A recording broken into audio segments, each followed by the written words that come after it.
গরম গরম ধোয়া ওঠা ভাত, ভেজ ডাল, গন্ধরাজ লেবু আর আর হলো ঝুরি আলু ভাজা।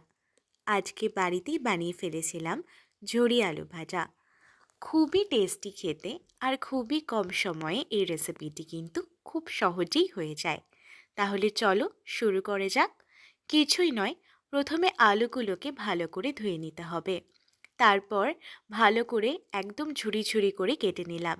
তারপর 3 থেকে 4 বার ভালো করে নর্মাল টেম্পারেচারের জলে ধুয়ে নিলাম যতক্ষণ না স্টার্চটা পুরোপুরি রিমুভ হচ্ছে। তারপরে ওগুলোকে ঠান্ডা জলে, একেবারে বরফ ঠান্ডা জলে 20 মিনিটের মতো রেখে দিলাম। তারপর তুলে নিয়ে রোদে শুকিয়ে নিলাম।